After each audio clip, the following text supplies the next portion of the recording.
Hello అండి అందరికీ. అసలు బద్ధకం లేకుండా ఉండాలి. ఇంకా పనులన్నీ ప్రశాంతంగా ఫాస్ట్‌గా అయిపోవాలి. అది ఎలా అనేది కూడా మన చేతుల్లోనే ఉంటుంది. నేను కూడా నాకు నచ్చినవి, నాకు తెలిసినవి అయితే కొన్ని టిప్స్ చెప్తాను. వీడియో అయిపోయేంత వరకు చూసి మీకు కూడా నచ్చితే ట్రై చేయండి. నచ్చుతాయి ఖచ్చితంగా. నేనైతే నా డేని ఎలా స్టార్ట్ చేస్తానంటే మార్నింగ్ 5:30 to 6కి ఆ టైంలో లేస్తాను. లేవగానే ఫస్ట్ బ్యాక్ డోర్ తీసి వెళ్ళి బ్రష్ చేసుకొనొచ్చి ఫ్రంట్ డోర్ అయితే ఓపెన్ చేస్తాను. ఇంకా ముగ్గైతే ఒక్కోసారి నైటే వేస్తాను. ఒక్కొక్కసారి ఏమో మార్నింగ్ వేస్తా. మార్నింగ్ ముగ్గు వేయగానే ఫస్ట్ అయితే ఫ్రెష్ అప్ అయిపోతా. ఇలా మనం స్నానం చేసి కిచెన్లోకి వెళ్తే చాలా పీస్ఫుల్గా ప్రశాంతంగా ఉంటుంది. పెళ్లికి ముందు మనం ఎలా ఉన్నా ఏ టైంలో స్నానం చేసినా ఏం ప్రాబ్లం ఉండదు. ఎందుకంటే అప్పుడు అందరికీ వంట చేసి పెట్టేది అమ్మ కదా, నీట్గా అందరికీ చేసి పెడుతుంది. ఇప్పుడు మనకి పెళ్ళయింది కాబట్టి మనం ఇంట్లో అందరికీ వంట చేసి పెట్టాలి కాబట్టి నీట్గా చక్కగా స్నానం చేసి వంటగదిలోకి రావాలి అంటారు. ఇంతకు ముందు అయితే నాకు తెలియదు, నేను ఇప్పుడిప్పుడే తెలుసుకుంటున్నా. ఇంకా కిచెన్లోకి రాగానే నేను చేసే ఫస్ట్ పని అయితే పాలు పొయ్యి మీద పెట్టడం. నైటే మా హస్బెండ్ పాలు తీసుకొచ్చి ఫ్రిడ్జ్లో పెట్టేస్తారు. ఇంకా పాలు కాగుతుండగా పిల్లలు లేచేసరికి టిఫిన్ కూడా ప్రిపేర్ చేయాలి కదా. ఇవాళ అయితే నేను ఇడ్లీ చేశాను. నేను ఇడ్లీ పిండి కలిపి ఇడ్లీ వేసేసరికి పాలు కూడా కాగాయి. ఇంకా పాలు కాగగానే ఫస్ట్ మా హస్బెండ్ రోజు కాఫీ తాగుతారు మార్నింగ్. నేను డైలీ తాగను కానీ అప్పుడప్పుడు తాగుతా. ఇంకా తన కోసం అయితే కాఫీ కలిపేసి మా గగన కోసం అయితేనేమో బూస్ట్ కలిపి పెట్టాను. తను ఆ టైంకే నిద్ర లేవదు. లేచేసరికి లేట్ అవుతుంది కాబట్టి పాలు చల్లారిపోతాయి కదా, చల్లారిన తర్వాత తాగొచ్చులే అని చెప్పేసి ముందే కలిపి పెడతా తనకు కూడా. ఇంకా మా కన్నయ్యకి కూడా కలిపేశాను. వాడు కూడా అంతే, లేచేసరికి చల్లారిపోతాయి, చక్కగా నానిపోతాయి కెల్లక్స్ మ్యూస్లీ అని చెప్పేసి ముందే కలిపి పెడతా. ఈ కాఫీ టీలు కూడా అంత మంచి అలవాటు కాదు కదా. పెళ్ళికి ముందు స్కూల్కి వెళ్తూ కాలేజ్కి వెళ్ళేటప్పుడైనా చక్కగా నేను మార్నింగ్ పాలు తాగేదాన్ని.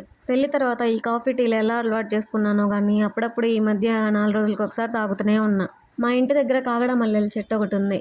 ఇంకా మా గగనకి పూలంటే పిచ్చి కదా, స్కూల్కి వెళ్ళి వచ్చేటప్పుడు రోజు కోస్తుంది. 1-2 అయినా సరే కోసిద్ది. ఆ చెట్టుకి చాలా పూలు ఉన్నాయి కదా అని చెప్పేసి నేను ఒక 5-6 పూలు కోసుకొని తీసుకొచ్చా బాగున్నాయని. మొగ్గల్లాగా ఉన్నప్పుడు కోసింది. మధ్యాహ్నం అవి నీళ్ళల్లో వేస్తే మార్నింగ్ కల్లా అట్లా తెల్లగా అయ్యాయి పెద్దగా. కాగడ మల్లెలు ఎందుకన్నా అన్ని చోట్ల బ్రతకవు, ఒకవేళ బతికినా కూడా అంతగా పూలు రావు. ఇంకా నిన్న పూజ చేసి తీసిన తర్వాత కుందులు, ప్లేట్లు ఇవన్నీ కూడా అట్లనే పెట్టా కడగకుండా. ఇంకా అవి కూడా ఇప్పుడు కడిగేశాను, టైం ఉంది కదా అని. ఇత్తడివి సర్ఫ్తో కడిగితే నల్లగా అవుతాయి అంటారు కదా. నేనైతే ఎప్పుడూ కడగలేదు, మామూలుగా విమ్ లిక్విడ్తోనే కడిగేస్తా. బాగానే వస్తాయి, బాగానే మెరుస్తాయి, నీట్గా వస్తాయి క్లీన్గా. కడిగిన తర్వాత అయితే ఇంకా అవి ఒక పక్కన పెట్టేసి ఆరిపోయిన తర్వాత తీసి దేవుడి గదిలో పెడదాంలే అని. ఇంకా నిన్నైతే కూరగాయల మార్కెట్కి వెళ్ళాము. ఇంట్లో కూరగాయలు కూడా ఏం లేవు, తీసుకోవాలి అని చెప్పేసి.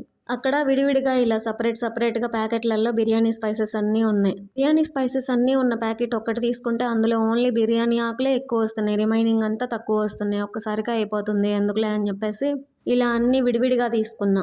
ఒక్కో ప్యాకెట్ 10 రూపాయలు, చాలా సార్లు వాడుకోవడానికి వస్తాయి. ఇంకా నాకు అనిపించింది ఏంటంటే ఇంకెప్పుడైనా సరే అలా ఒక్క ప్యాకెట్ కాకుండా బిర్యానీ స్పైసెస్ అన్నీ విడివిడిగా ప్యాకెట్లలో ఉన్నాయి తీసుకుంటేనే బెస్ట్ అని. ఇంకా ఉల్లిగడ్డలు కూడా అయిపోతే ఉల్లిగడ్డలు కూడా తీసుకొని వచ్చాము నిన్ననే. తీసుకొచ్చినవన్నీ ఇంకా నిన్న అలానే పెట్టేశారు, పొద్దున్న సర్దుదాంలే అని చెప్పేసి. ఇంకెలాగో పిల్లలు నిద్ర లేవలేదు కదా అని చెప్పేసి అన్నీ ఒకేసారి చేసేసుకుంటున్నా, సర్దుకోవడం అన్నీ.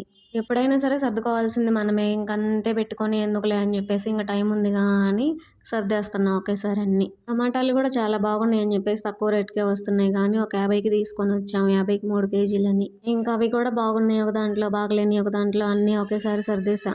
టమాటాలు లేకపోతే ఏ కూర అయినా సరే అంత అనిపించదు కదా. పులుసు కూర అంటే ఖచ్చితంగా టమాటాలు ఉండాల్సిందే. ఇంట్లో టమాటాలు, పచ్చిమిరకాయలు ఉంటే ఇంకా కూరగాయలు అన్నీ ఉన్నట్లే కదా. ఎందుకంటే పప్పులోకైనా టమాటాలు పెట్టేస్తాం, పచ్చిమిరకాయలు పచ్చడి, లేదంటే టమాటా కూర, సాంబారు, రసం, ఇట్లా ఏమైనా టమాటాలు పచ్చిమిరకాయలతోనే ముడిపడి ఉంటాయి కదా. అవి ఉన్నాయంటే ఇంట్లో కూరగాయలు లేవు అన్న బాధే ఉండదు. ఇంక ఈలోపు అయితే పిల్లలు కూడా లేచేశారు. వాళ్ళు లేచిన తర్వాత ఇద్దరికి బ్రష్లు ఇచ్చేసి ఇంకా వాళ్ళిద్దరు బ్రష్ చేసుకుంటూ అక్కడ కూర్చుంటే నేను వచ్చి ఇంక బెడ్ సర్దేద్దామని చెప్పేసి బెడ్ అంతా సర్దేస్తున్నా. మార్నింగ్ నిద్ర లేచిన తర్వాత ఎప్పుడైనా సరే బెడ్షీట్లు అనేవి కంపల్సరీగా మడత పెట్టాలి. ఇది కూడా మన అలవాట్లలో ఒక మంచి అలవాటు. అలా చేయకపోతే చిందరవందరగా ఉంటుంది కదా. ఇంకా రూమ్లోకి వెళ్ళినప్పుడల్లా మనకు కూడా చిరాగ్గా ప్రశాంతంగా ఉండదు అనమాట.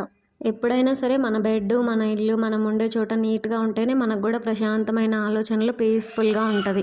నేను కూడా ఇలాంటివన్నీ ఈ మధ్యనే నేర్చుకుంటున్నా, అన్నీ తెలుసుకుంటూ ఉన్నా ఒక్కొక్కటి.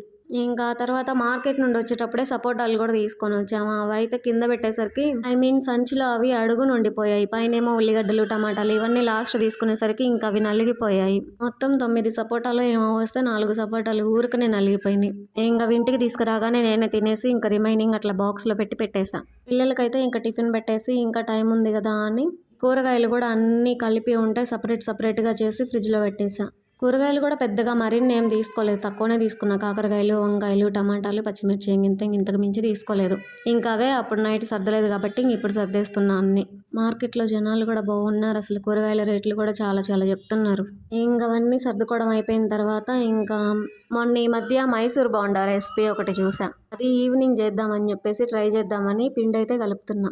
మరి ఎట్టెట్ట వస్తాయో తెలియదు, మంచిగా వస్తే వీడియో మీకు కూడా చూపిస్తా, రాకపోతే చూపియనులేండి, మళ్ళీ ఎందుకు నేర్చుకోవడం. నేనైతే ఇలా తీసుకున్నా, 1 కప్పు మైదా పిండి వేసి 1/2 కప్ అయితే పెరుగు వేసా. పెరుగు లేదు మరింత అందుకని చెప్పేసి, లేదంటే మైదా పిండి ఎంత తీసుకుంటే మనం పెరుగు కూడా అంతే తీసుకోవాలి, సేమ్ క్వాంటిటీలో వేసుకొని కలుపుకోవాలి. ఆ రోజు చేసుకునేది కాబట్టి వేడి నీళ్ళు పోసి కలుపుకోవాలంట. అందుకని వేడి నీళ్ళు కూడా నేను ముందే ప్రిపేర్ చేసి పెట్టి పోసి కలిపాను. ఇంకా మొత్తం పిండి కలిపిన తర్వాత కొంచెం ఉప్పు, కొంచెం వంట సోడా కూడా వేసి ఒకసారి కలిపి మొత్తం మిక్స్ చేసి నీట్గా ఇంకా పక్కన పెట్టేసాం, మూత పెట్టి క్లోజ్ చేసి. ఫస్ట్ టైం చేద్దామని ట్రై చేస్తున్నా, మరి ఇంకా ఎట్లా వస్తాయో చూడాలి. ఇంకా మా గగన అయితే స్కూల్కి వెళ్ళింది, మా బుడ్డోడు అయితే ఆడుకుంటున్నాడు. ఇంక ఈ పనంతా అయిపోగానే ఇంకా మళ్ళీ మధ్యాహ్నం లంచ్ కూడా ప్రిపేర్ చేద్దామని చెప్పేసి పప్పు చేద్దామని ఇవాళ పప్పు అయితే నానబోస్తున్నా.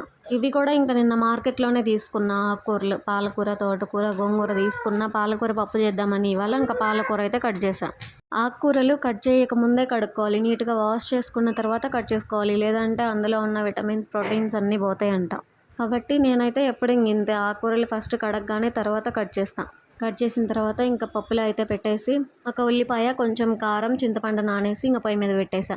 మనం మార్నింగే లేవాలి అంటే ఈవినింగ్ ఖచ్చితంగా కొంచెం ఎర్లీగా పడుకోవాలి తినేసి. 7:30 to 8 ఆ టైంలో మనం తినేసి కనుక కొంచెం అటు ఇటు తిరిగి 9 కల్లా పడుకున్నామంటే ఇంకా మార్నింగ్ 6:30, 6 ఆ టైం కల్లా లేవచ్చు. ఇంకా మార్నింగే లంచ్ కూడా ప్రిపేర్ చేసుకునే వాళ్ళైతే 5:35 ఆ టైంకి కూడా లేవాలి కదా. ఇంకా అట్లాంటి వాళ్ళు కొంచెం ఎర్లీగానే పడుకోవాలి కంపల్సరిగా. ఇంకా అలా నైట్ మనం ఎర్లీగా పడుకోలేదు అంటే మార్నింగ్ లేవబుద్ధి కాదు. మార్నింగ్ మనం టైంకి లేవలేదు అంటే ఇంకా ఏ పనులు సరిగా అవ్వవు కదా, అంతా హడావిడిగా చిరాకుగా అయిపోతూ ఉంటాయి. అదే ఎర్లీగా లేచామనుకో పనులన్నీ ప్రశాంతంగా నిదానంగా చేసేసుకోవచ్చు, ఎలాంటి హడావిడి లేకుండా. ఇంకా మనకి పొద్దున్నే లేవాలి అన్నా కూడా ఏ బాధ ఉండదన్నమాట, బద్ధకంగా లేకుండా చిరాకుగా లేకుండా ఉంటుంది. నైట్ ఎర్లీగా పడుకున్నాము అంటే, లేటుగా పడుకుంటే మళ్ళీ మార్నింగ్ లేవాలంటే బద్ధకంగా ఉంటుంది, లేవబుద్ధి కాదు కూడా. ఇంక ఇవాళ నేను లంచ్ కోసం అయితే పాలకూర పప్పు ఇంకా రైస్ కూడా కడిగి పెట్టేశా. ఈ వీడియో నిన్న తీశాను, శనివారం ఈ వీడియో తీశాను, ఇవాళ సండే కదా.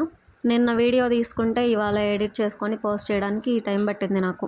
పాలకూర పప్పు, ఆకుకూరల పప్పులు మీరు ఎట్లా చేస్తారు? కారం వేస్తారా, పచ్చిమిర్చి వేస్తారా? కొంతమంది అయితే పచ్చిమిర్చి కూడా వేస్తారంట, కానీ కారం వేస్తేనే నాకు టేస్ట్ బాగుంటుంది అనిపిస్తుంది. మళ్ళీ పప్పు ఉడికించేటప్పుడు చింతపండు వేస్తే త్వరగా ఉడకదు. అదే చింతపండు పక్కన నానబెట్టుకొని పప్పు పొయ్యి మీద వేసామంటే పప్పు త్వరగా ఉడికిద్ది, ఈలోపు చింతపండు కూడా నానిద్ది కాబట్టి బాగుంటుంది. ఇంతేనండి, అన్నీ అర్థమైనాయి అనే అనుకుంటున్నా. మార్నింగ్ లేచిన కాడి నుంచి ఆఫ్టర్నూన్ మనం చేసుకునే పనుల వరకు హడావిడి లేకుండా ఉండాలంటే నైట్ కొంచెం ఎర్లీగా పడుకోవాలి, మార్నింగ్ కొంచెం ఎర్లీగా లేవాలి, అప్పుడు ప్రశాంతంగా అన్ని పనులు అయిపోతాయి. అన్నీ క్లియర్గానే ఎక్స్ప్లెయిన్ చేశా అనుకుంటున్నా. ఇంకా మధ్యాహ్నం మా గగన కూడా స్కూల్ నుంచి అయితే వచ్చేసింది. చూడండి ఎట్లా ఆడుతున్నారు అక్కదమ్ముళ్ళు ఇద్దరు. పిల్లలు ఎన్ని టాయ్స్ ఉన్నా కూడా తెపాళ్ళతోనే ఆడుకుంటారు కదా, ఎందుకో అస్సలు తెలీదు. వెళ్ళే ముందు లైక్ చేసి సబ్స్క్రైబ్